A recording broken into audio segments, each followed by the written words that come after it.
Oh, you beautiful babes from England, for whom we have traveled through time. Will you go to the prom with us in San Dimas? We will have a most triumphant time.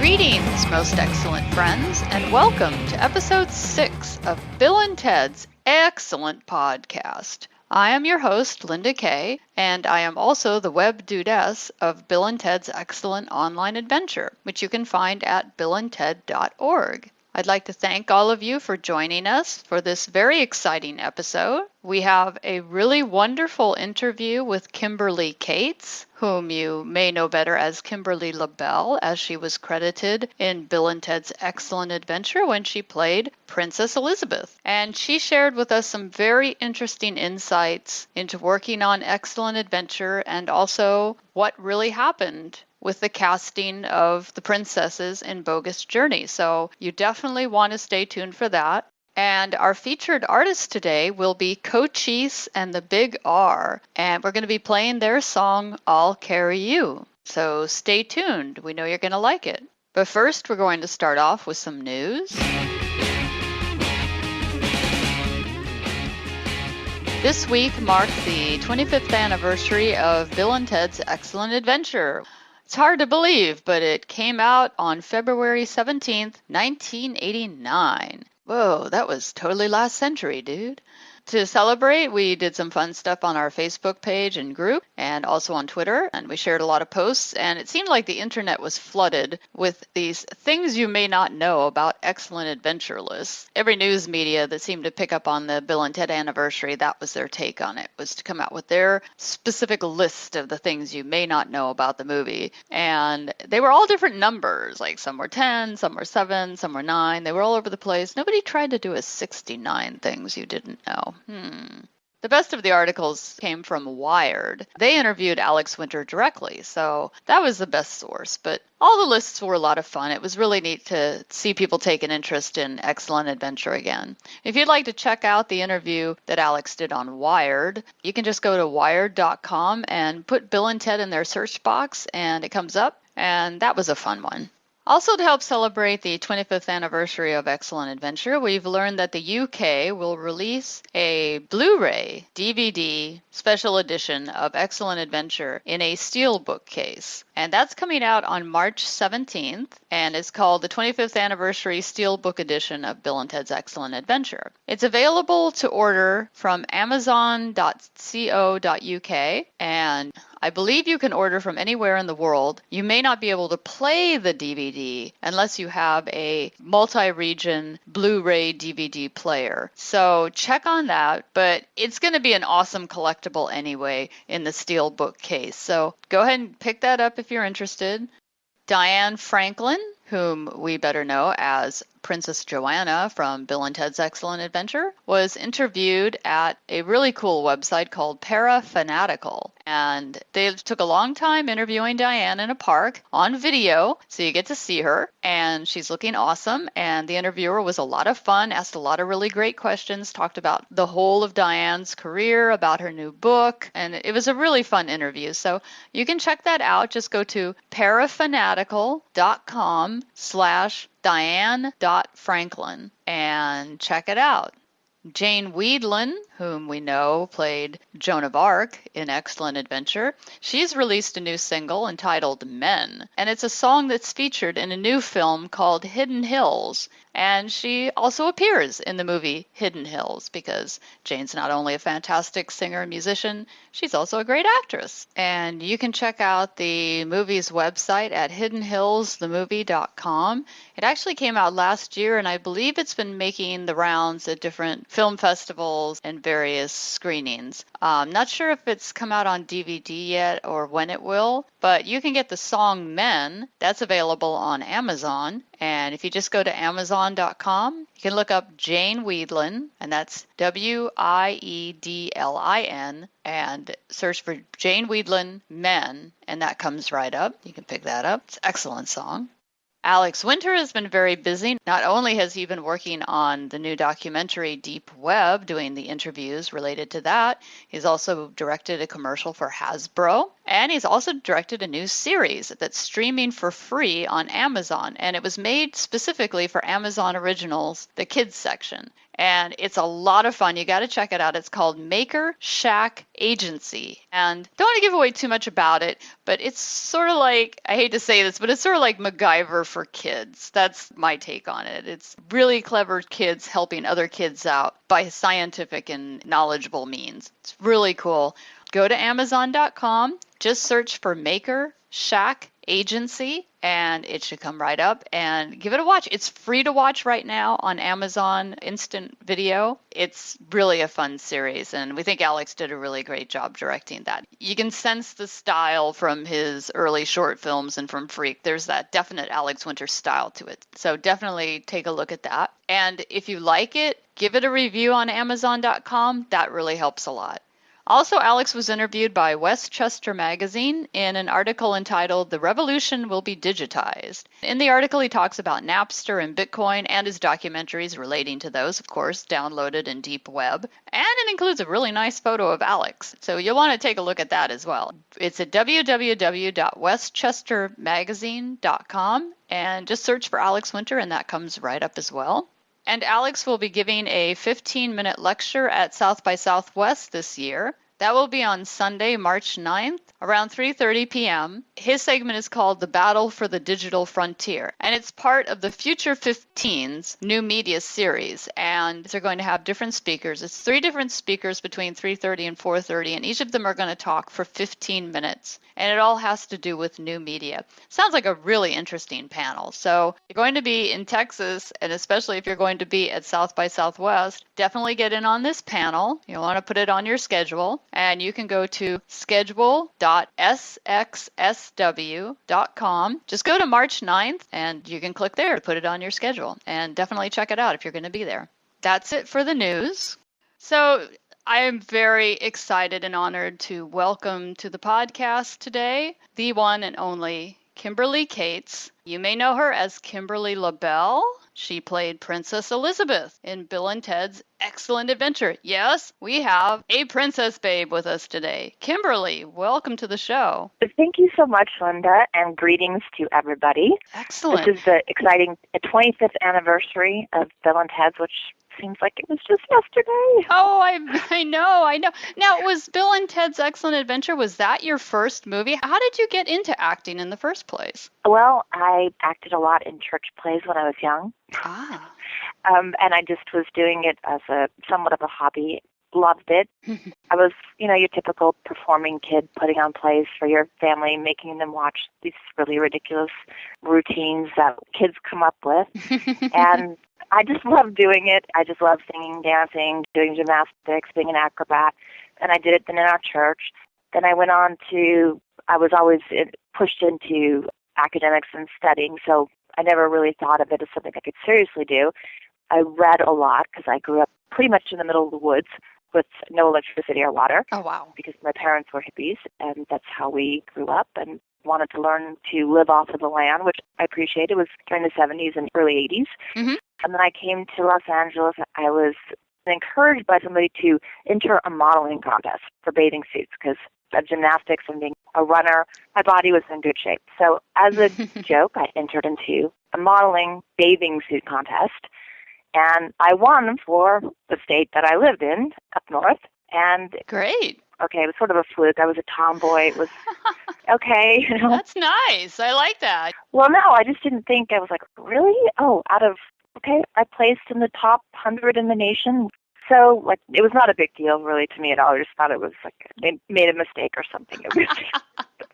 And I was going to college up north. Okay. And then I came down to California, and I decided to move down here and was going to school here. Then I was down in the Oceanside Vista area. Then I came up to L.A., started working up in L.A., and going to school, working part-time. Then my friend Kenny encouraged me to start going to acting class. And so I started taking classes, and it was mostly it was therapeutic. It was fun. And I'd only been taking acting classes for 3 months, and I got a sports agent because I was a gymnast, and I was a track star. And so I was auditioning for a lot of sporty kind of commercial type things. Oh, and then they got a call for Bill and Ted's. I don't even know how my picture got submitted. I was a redhead, a real redhead, and I'd been acting for about 3 months of acting class, and it was for Bill and Ted's, and I actually auditioned for Missy first. Oh, so, okay. Yeah, I'm pretty sure I auditioned for Missy, and then they said, no, you should audition for one of the princesses. I think that's how it happened. Mm-hmm. Yeah, I think so. And they're like, no, you should audition for one of the princesses. You look like, and so I did. I came back in and I had practiced with an English accent. And one of my friends, who was a voiceover specialist, she coached me on it. I don't think I was very good with my English accent. I think I was quite bad. Oh, anyway, no. No, really. I mean, I hear it. That was my first film. I didn't even know what I was doing. I love fairy tales. It was really just such a brand new experience in every single possible way. From this girl that grew up in Montana and Idaho, this was like so surreal to be flying first class to Europe, and I just was, okay, here I am walking around the Vatican with George Carlin. What a surreal experience. It was really amazing. And going to the Coliseum with him and with Keanu and Alex and Diane and the whole crew. We all hung out together in Rome. It was a really just magical experience. That's what I can tell you. I kept pinching myself like I was dreaming. This isn't real. But then I got food poisoning, so then it felt real. Oh, no. Oh, no. I hope that wasn't when you had to be filming. No, it was when I remember we had a driver that would drive us out, because I remember the castle was Castle Orsini. Outside of Rome. It was really beautiful, this village. And we had race car drivers that would bring us in back. In those narrow streets, right? Yes, and I remember never really having espresso coffee before, and having some espresso, and it just made me feel, like I was hurling, and it was, anyway, never mind. That wasn't the fun part. No. That was like bad for Diane and everybody that was in the backseat. Ooh, yikes. No, it was, they probably don't even remember. Poor thing. Oh, that sounds terrible. Anyway, it was just a lot of really great experiences. Yeah. And we did shoot in the real castle. That was all the real thing. They didn't have to do green screen. They didn't have green screen back then. Right. If they did, they wouldn't have had the budget for it. No, it was all real, and it's really fun, and Diane and I had a blast. So I apologize to our listeners if I sound a little different now. I'm on a web camera here, and we had a little technical snafu, but we're back. And we were just starting to talk about Diane Franklin and shooting in Italy, and I was going to ask you how you and Diane got along, and how did that work out? I love her. She's the sweetest person. She's the easiest person to work with, and she's very professional. The funny thing about Diane, again, this was my first movie, and of course, the first time I ever had a sister in a movie, being that it was my first movie. But her birthday, the day, not the year, but the birthday, is the same as my only real sister's. Oh, wow. Interesting. Yeah, so just a little coincidence there that was like, no way, your birthday is the same day as my only real sister. What's the likelihood of that? That is very interesting. Yeah, that is.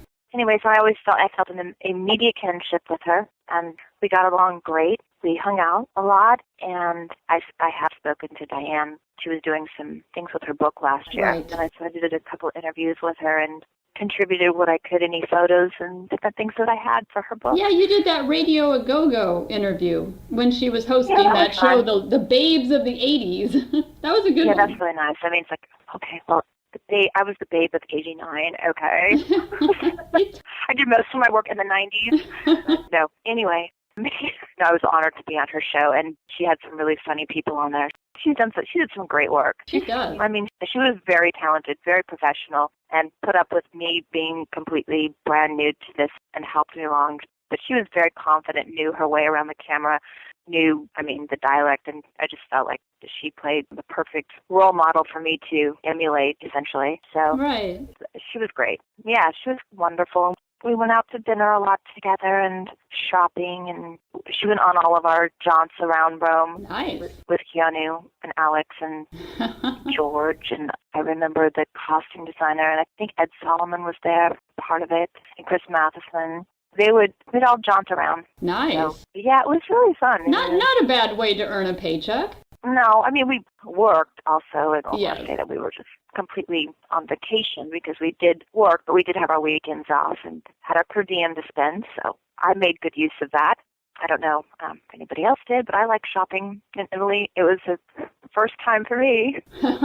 Was it cold at that time of year when you were filming? I don't remember. I don't think it was. I thought it was in June that we filmed in Italy. You know, that's true because I don't have the call sheets for the Italy shoot. I only have the ones for the Arizona shoot. Arizona, I remember it was a little chilly, I think.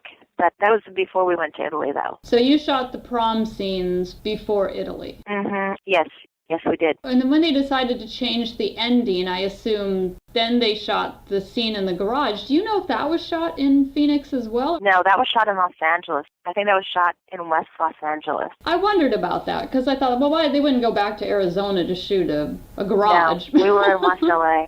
Okay. I have to ask you, because there is some confusion about the princesses' names. I think I mentioned this before, and I was confused because I didn't know where the confusion came in, but I think I'm a little more clear on it now. When you were shooting the movie, you know, you were Princess Elizabeth, and Diane was Princess Joanna. And those Correct. were your character names. Right. Now, in the movie, you're never called by your names. Right. So, in the animated series, the redhead is Joanna, and the brunette is Elizabeth. Well, that's just ridiculous, isn't it? Because Elizabeth went on to be the queen. Because Elizabeth always had red hair throughout history, primarily. You're right. That's absolutely true. Elizabeth was a redhead, so you're right. You are Elizabeth. Well, gosh darn it. That was obvious. But then in Bogus Journey, they did the same thing. Because in Bogus Journey, the redhead is Joanna, and the brunette is Elizabeth. Well, I don't know why they switched it up. I don't know why they did that. Well, I don't know why they didn't recast you in the part, but that's a whole other story. I will tell you this. It was really a crushing moment, and I'll never forget. I was already given the shooting dates, and everything was set to go for Diane and I to go forward with the sequel. And then oh my God. I had an actress who ran into me by the name of Leah Ramini, who is well known now. I remember her coming up to me at a cafe, and she said to me, "Oh, hi, Kimberly. By the way, I went in for one of the princesses today." I was like, "What?" And that's how I found out, by the way. Nobody told me.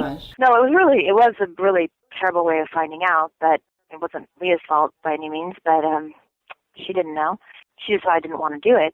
And then I was friends with Scott Krupp, and I was friends with Alex and Keanu, and it wasn't any of their decision. Yes. It was the director. They gave him casting approval for whatever reason he had issue. He was English, and I believe that he did not like Diane and I as the English princesses. I believe that is the reason.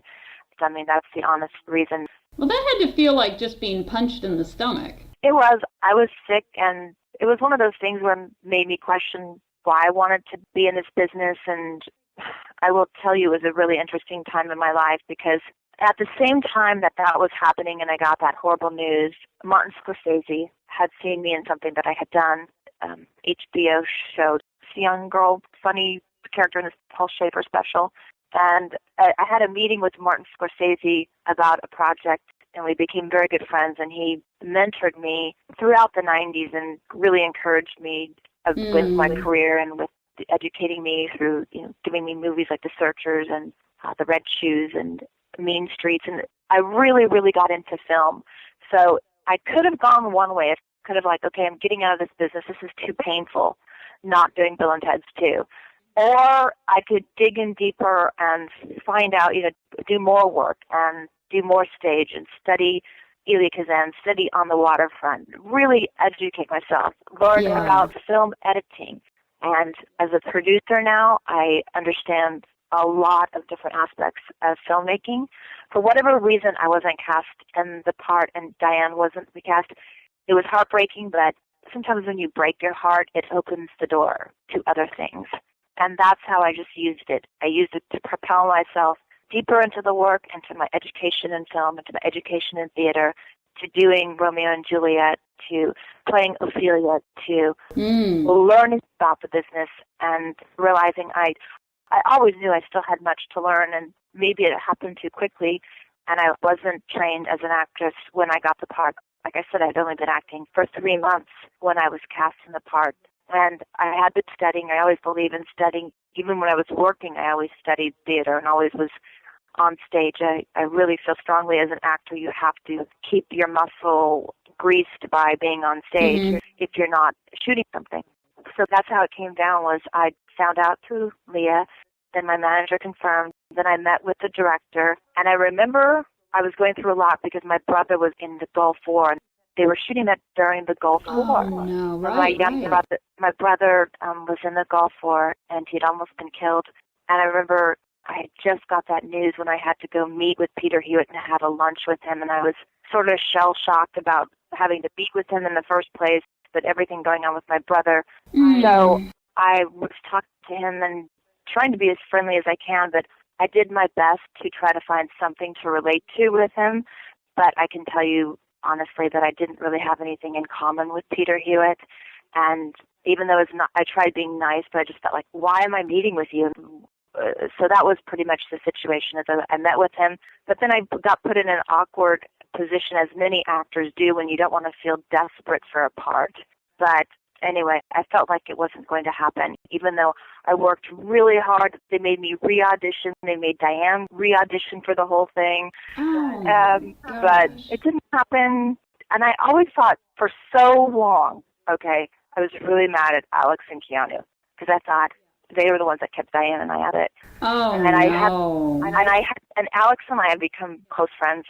We've been back in contact through social media and Facebook, but we've had lunch, and I think he's an amazing director. And Keanu's directing now, and I've always adored both of them. I had a wonderful experience with them. I mean, incredible fun. I cannot say enough good things about the both of them. I love them both, always. And I was so disappointed. Like, they probably had, especially, in fact, they had the ultimate decision.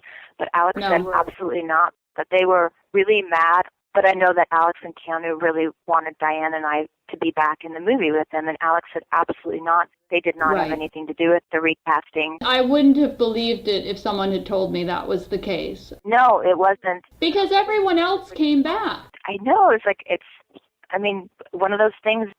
Kevin Costner was cut out of The Big Chill. He was the dead body. Right. He had shot a lot of stuff. So those are the kind of stories I read to make myself feel better. Let me say on behalf of the fans that you and Diane were missed. We didn't understand why the princesses were recast. We didn't hate Sarah and Annette. I mean, it was what it was. But everybody asks me, why weren't they recast? I am so glad you set the story straight. And when you said that it was Peter Hewitt had the final say over casting, I had a feeling immediately. I thought, he's British. And I know the British are very touchy about how people do their accents. Yes, and I'm the first to admit that my accent was probably a bit sucky. Here's the thing is, I don't think that our people were watching Bill and Ted's for our accents. That's it. I was going to say, it's Bill and Ted, dude. It's not Great Expectations. I don't think that we were doing Iambic Pentameter. I don't think that we were doing Romeo and Juliet or, I wasn't playing Desdemona. I'm sorry, but... Someone should have made the point that the princesses had been in San Dimas for a while. You're right, and I could do a Valley Girl really good. And besides, why would the princesses be speaking English at all? Wouldn't it have been Middle Ages English? Well, here's the one thing that I will say in defense of a first-time director, and I can't believe that I'm defending Peter Hewitt because he's the one who supposedly recast Diane and I, but as a first-time director, you have a lot of pressure on you. Yes. And you want to get everything just right. So I'm sure he studied the first one, and he wanted to find some things that he could make stronger in the second one. So I want to defend a first-time director because I've worked with many as a producer, and they are really nervous about their first films. Right. And so they do want to get things just right. So I have a tremendous understanding and compassion for Peter Hewitt on why he could perhaps have seen Diane and I as a weak link because our English accents were bloody awful. Oh. I'm sure they were terrible. Well. Anyway, so that's the story. That's the honest story on whatever people have been told in the past. that is that, I think Diane and I have skirted around basically just saying that I don't know, but for the fans and for the people, because whenever you have a vacuum, people fill it up with whatever data or information that, they will surmise from a situation. But really, Peter Hewitt was a first-time director who simply wanted to make sure that the second one was just right. And being that he was British, and our accents were fairly awful, at least mine. I can't say for Diane. Diane was a more trained actress, and I think that her accent was really good. I thought Diane was wonderful. Yes. I thought you were both wonderful. Well, I look back and I think I had some nice moments. You did. I wouldn't say that I was totally. It's interesting because Diane seems a little more assured, but you were almost like playing a shy princess. I played more demure, and I played shy, and that was a character choice that I made. And it was more how we were in real life, because she was more assured. She had done a lot of films.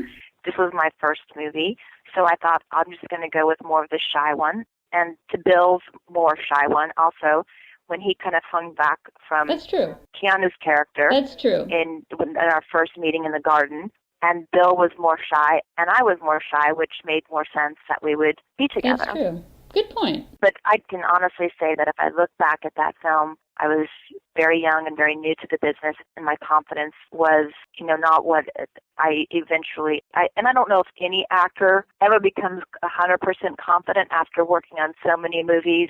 Yes, you become more confident working on stage. You're more confident and more in control of your instrument.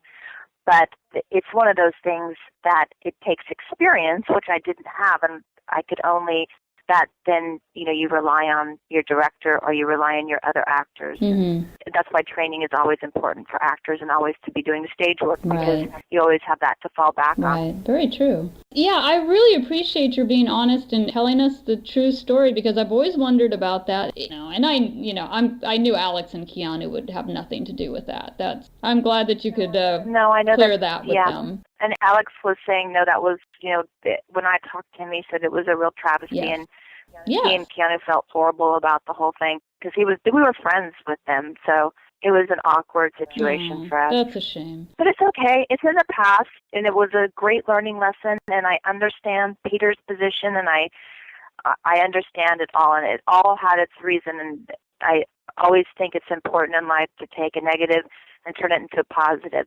And like I said, that helped me just to dig in more into the work and into training and into educating myself. So another door opened while one shut, and that's how life is many times.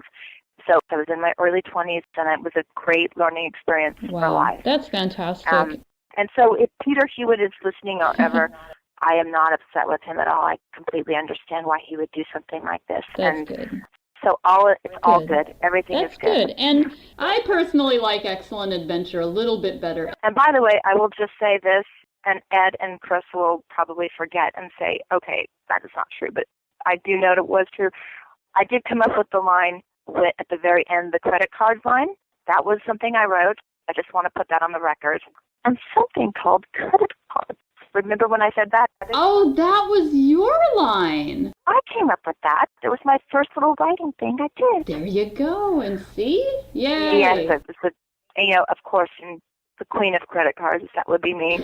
That's a great line. I thought it was okay. That's very cute. But it was just I had to say something instead of just standing there foolishly. Which ending did you prefer? Did you prefer the prom, or did you prefer what you did in the garage? I never got to see. I saw photos of the prom, and I wouldn't be able to tell you the truth. Fair enough.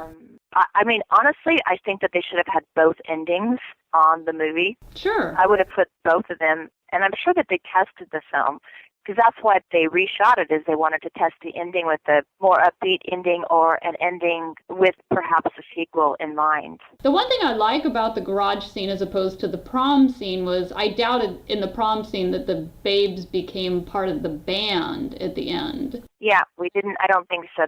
It didn't leave that open. Yeah, and I did like that. Because frankly, the princesses kind of got a short shrift. You never got enough to do in the movies. No, we were just sort of like ornaments. We weren't really, I don't think that our characters were really explored well enough. We didn't really have any arcs.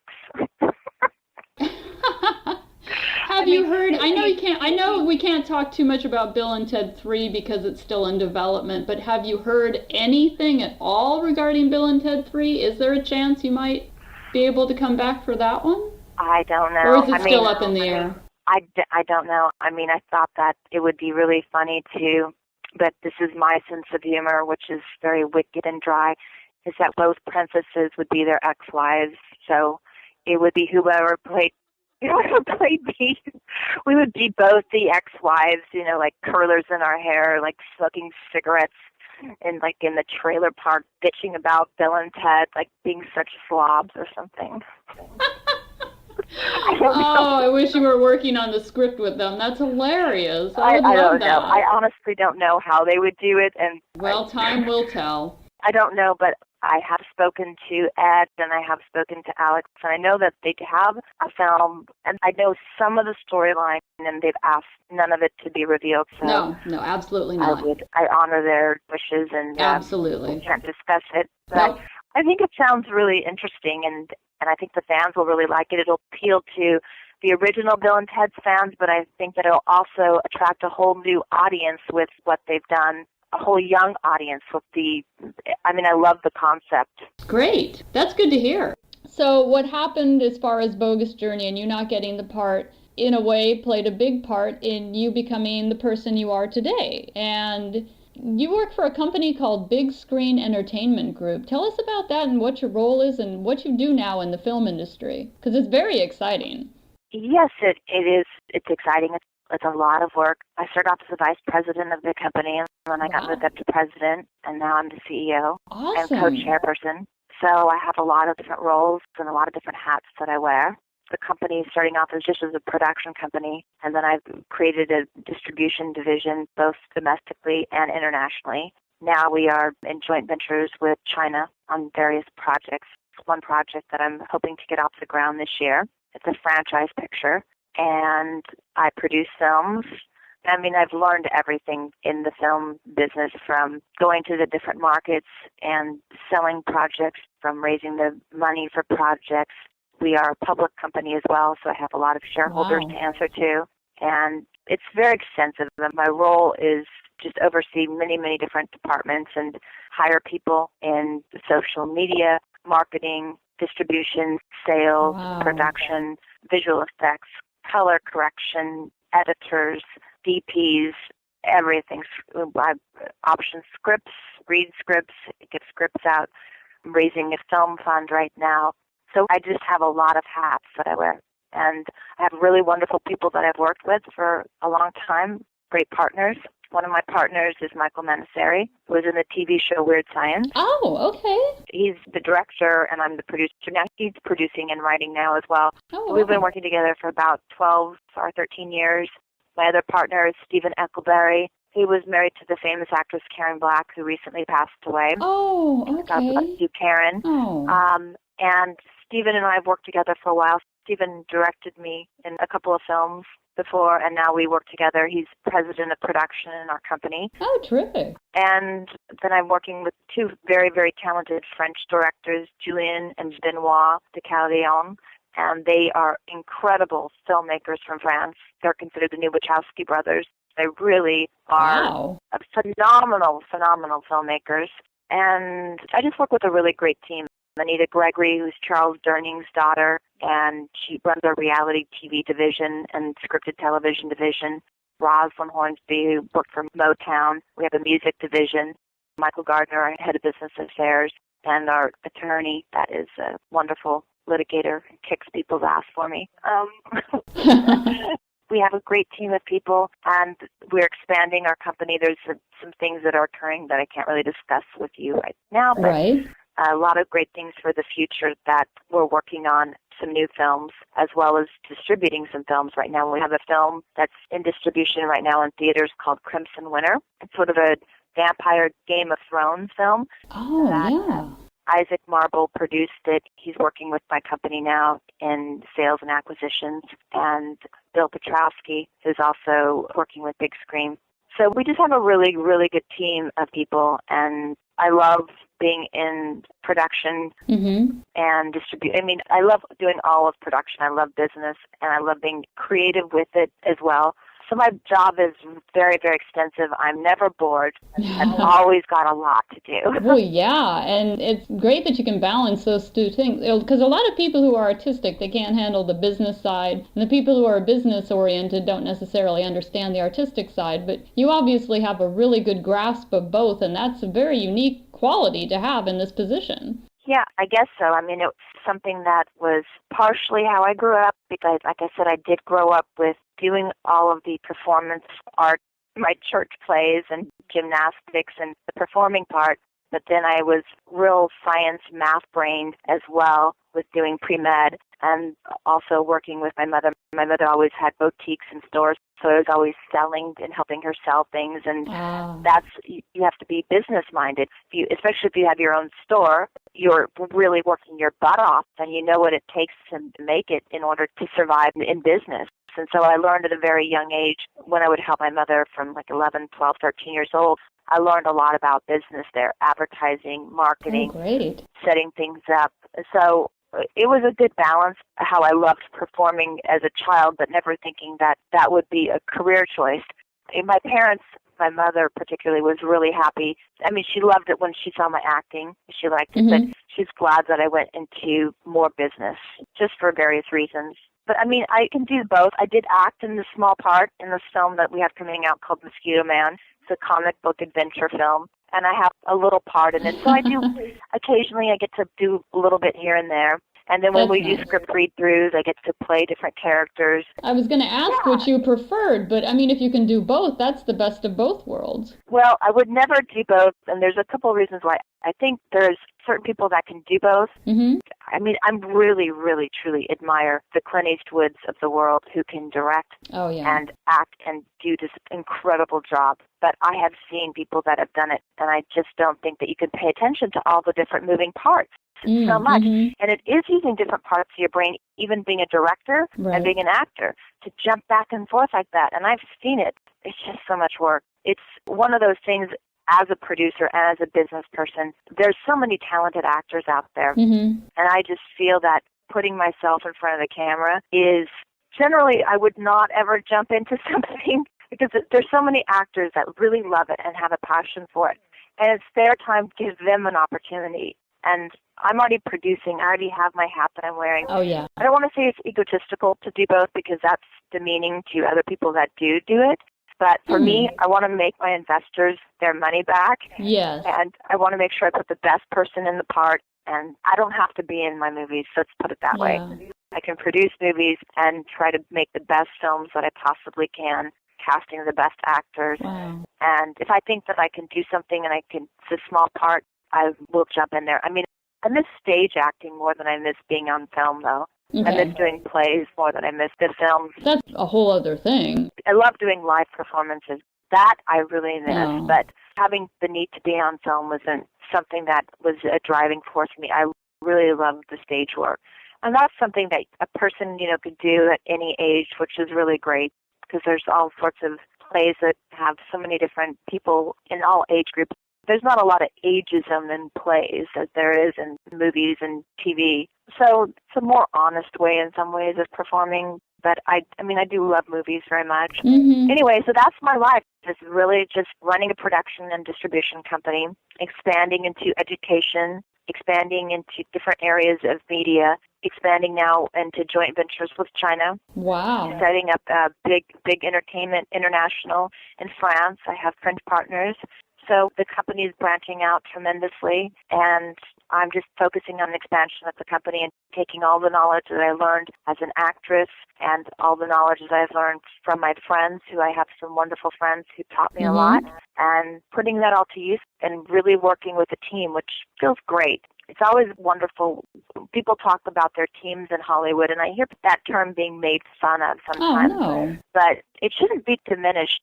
Because really working with a team is one of the keys to success, in my opinion. It's really hard to make it on your own in this town, and you need a support system. And that team can be in the form of agents, managers, other actors, an acting studio, a theater group. different ways that people have their teams, if you will. I happen to have a great team of filmmakers and business people that I work with, and I feel very fortunate. And it's given me the strength and support and the confidence that maybe as an actress I didn't necessarily feel, but I feel a lot stronger and a lot more confident. And I feel like I've hit my stride in this position. It is probably a bigger position than being an actress, but as an actress, Yes. I did not have the confidence that I do with producing. But that's pretty much, I think, in a nutshell, my life. And I rescue animals and take care of animals when I have nothing else to do. That's my other passion, is taking care of and rescuing animals and getting them homes. I did grow up with many animals, and my mom sent me a bunch of pictures of me when I was a kid recently. And every single picture I have from the time I'm a baby, I am covered in animals. Aw. I always have a dog by my side. I always have a cat, or mostly Yeah. dogs. And why did she give me so many? I guess I was distracted by them. It was better than other things, or I just loved them. I don't know, but Aw. I have pretty much every single baby photo and young toddler photo. I am pictured with A dog. a dog. Oh, that's or cat. sweet. They're the most compassionate. I mean, you talk about compassion and unconditional love. Animals are so balancing for some of the insanity. And if you want to be grounded in life, have dogs, really, or have Yes. cats, or have a pig, Yes. have a horse, have a cow even. I love cows. Or even just go out and bird watch, just look at nature. It's, Oh, yes. It's very By the way, grounding. okay, I just have to tell you one more thing real quick. Okay. I did go and I shot my first thing I directed last year, something that I'm still editing. I edited a documentary on my friend Tina Hodge, who has Eagle Peak Herbals. She basically rescues wildlife up north in Eagleville, California, which is in the middle of nowhere. And Wow. she rescues eagles and Oh. hawks and owls, and she's building an aviary. She rescues game and wildlife, those guys, when there's no vets around there. So they bring a lot of injured animals to her, including bears and bobcats and mountain lions. She is able to heal them and rescue them. She has an entire garden of some herbs which are becoming extinct, the herbs that are no longer growing in basically North America anymore. She has done an incredible job. So I documented all this. I filmed her whole story. I filmed her husband's story. She has two beautiful daughters. One daughter is a Victoria's Secret model. And I had a lot of kinship with her because they were raised very similar to how I was raised, on the land, basically growing up with Mother Earth and with nature, with everything being very green. Yes. The running water coming from the spring and the solar energy and so forth. Everything is green, and they're basically off the grid and self-supportive. Wow. Anyway, I filmed a whole documentary on them, and it's called When Eagles Fly. And I got the eagle that they rescued, an eagle that had been basically hit by a car, and they were rescuing it, and I filmed the whole process of them setting it free. That sounds incredible. We'll let everyone know when that comes out. And what you're doing now is so beautiful and amazing. I'm looking at the Big Screen Entertainment Group website right now. You can find that at bigscreenentgroup.com. And I can just see from the little thumbnails of the different films that you've worked on that you have such a passion for this. You have such a passion for filmmaking. These films have such a beautiful look to them. Oh, thank you. And you can really tell you put your heart and soul into it. And I mean, if it took not playing Princess Elizabeth or Joanna, whichever it was, which would have driven you crazy anyway if they changed your name in the movie, so it probably was for the best.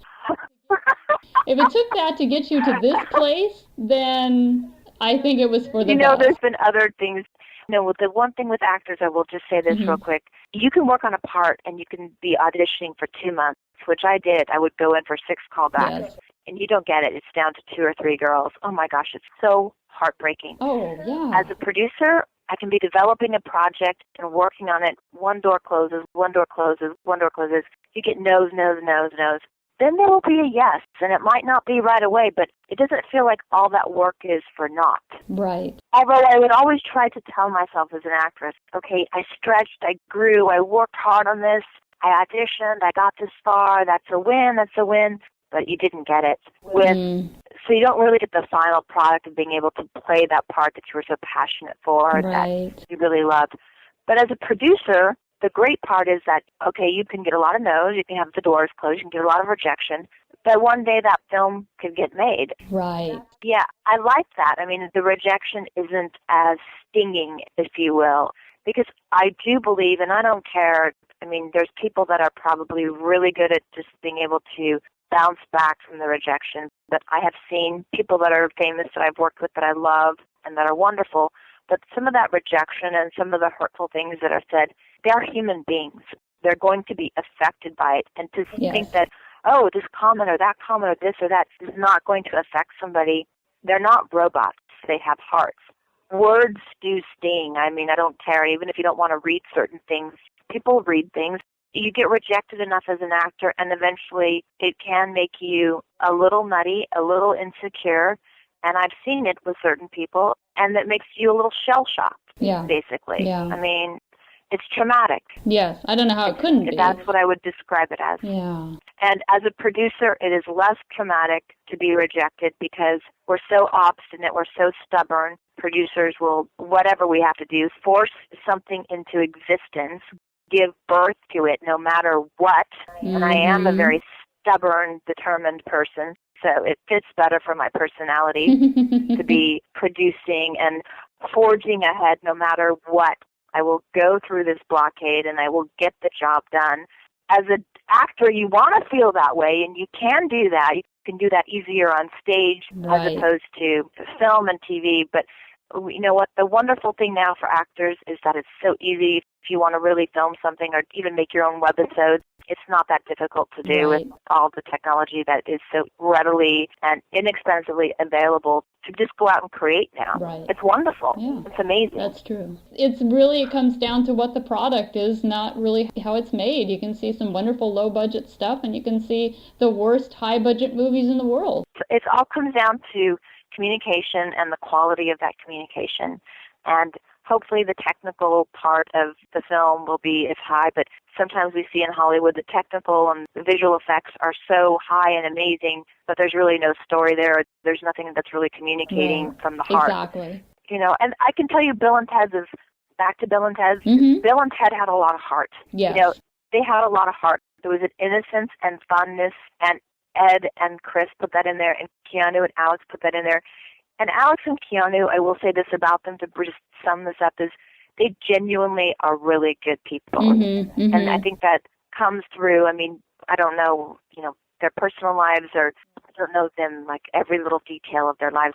So I can tell you that my experiences with them, and Keanu and I were really close for a while, but I've kind of lost contact with him. But Alex and I have always stayed in contact, and he is such a good person. He's such a good man. He's such a good father. Such a wonderful filmmaker. And I really admire the man that he's become. But he always had that about him. He always had a really good heart and a really fun spirit, really smart guy. And Keanu's really smart as well. And Ed and Chris are just geniuses. Those guys, they had a lot of heart. That was one of the things I think that still touches people about Bill and Ted. Yes, I think you're right. The hope, the adventure, the message of party on, of be excellent to each other. Those things still ring true for people. Yes, it really does. It's amazing how many lives that movie has touched. Yeah, it really is. And it's those things, they do ring true today. I mean, the message that it had 25 years ago is still true today. So it stood the test of time. I do hope they make another one. It would be really fun to see Bill and Ted. I mean, I just don't want them to get like fat pot belly, we could just see them doing something crazy like those guys. I think that's what they want to do, though. I think they've kind of always thought that would be fun. I know they will. They'll do something like that. No. Those guys will do something funny. And this is where my internet completely died on us. So we were just ready to wrap up the interview and lost our connection. But I want to thank Kimberly Cates for taking the time to speak with us and for being so open and honest about her experiences, and especially for letting us know why her and Diane were not in the sequel, Bill and Ted's Bogus Journey, because I know it's something that fans have really wondered about. We really missed not seeing the girls again in the sequel. We hope that if there's a chance, we will get to see them in the threequel. Just a little word from the fans' mouths to whoever's ears. And now we're going to move into our featured artist segment. And this week we're featuring a couple of musicians who are really outstanding. I think you're going to like them. They're called Cochise and the Big R. And we're going to be playing a song for you from them called I'll Carry You. And they're a couple of independent artists out of England. And they describe themselves as providing from rock and roll to easy listening, from country to pop, something for everyone and nothing for no one. So they do every type of music you can imagine. And we're going to feature a song that's sort of a ballad, but has a rock edge to it. I think you're really going to like it. If you want more information on Cochise and the Big R, you can go to their website at Cochise and the Big R. That's COCHISE and the big, the letter R.com. They're also on Twitter. You can look for them. Just look up Cochise and Big R. Just leave the out on Twitter. And you can find them on YouTube. Just go to YouTube, search for Cochise and the Big R, as well as on Facebook. Just search for Cochise and the Big R. They have a video podcast they're doing on iTunes, and they also have an album for sale on iTunes and some singles as well. So search for them on iTunes, and you can find some cool stuff to download. So without any further ado, here is the song I'll Carry You from Cochise and the Big R.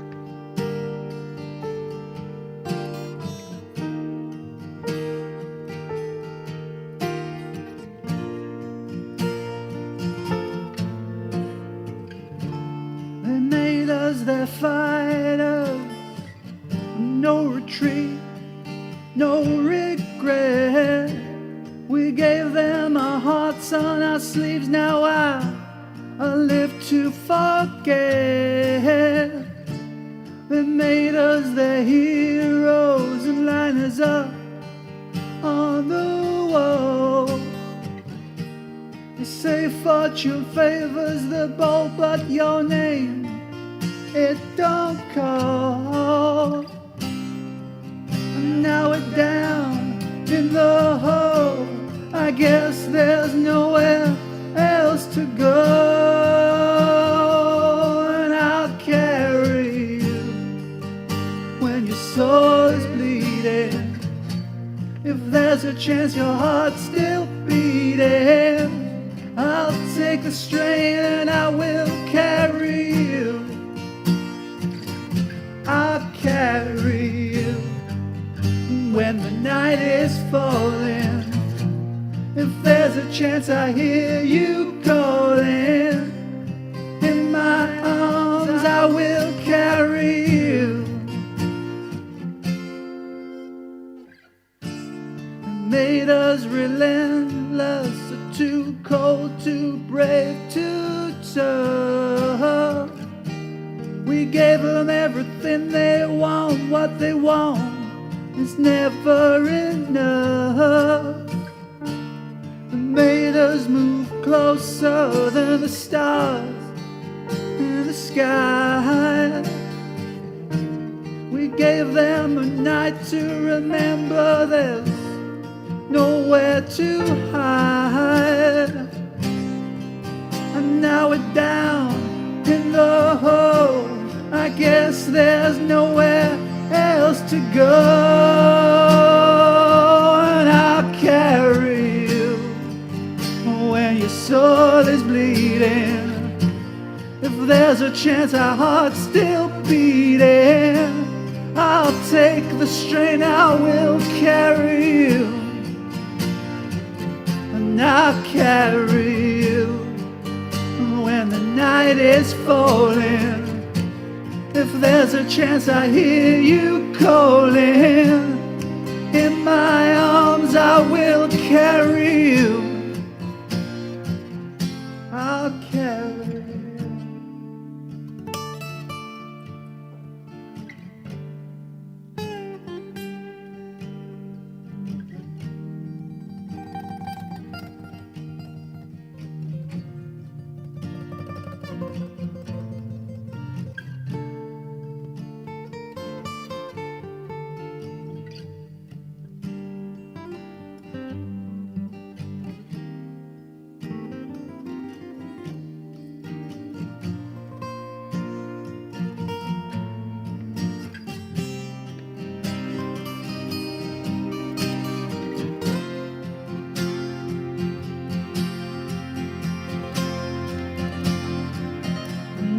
carry you when your soul is bleeding. If there's a chance your heart's still beating, I'll take the strain, I will carry you, and I'll carry you when the night is falling. If there's a chance I hear you calling, in my arms I will carry you.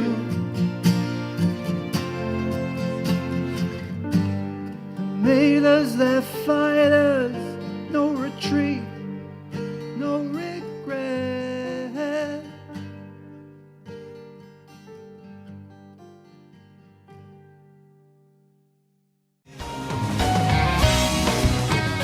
Bill and Ted's Excellent Podcast is published by Bill and Ted's Excellent Online Adventure. Visit us at billandted.org, where you will find links to us on Facebook and Twitter. You can email us at lindakbabe@billandted.org.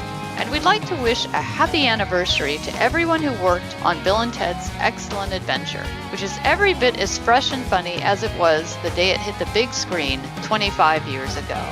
All of our incidental music has been provided by the outstandingly excellent Steve Bonino.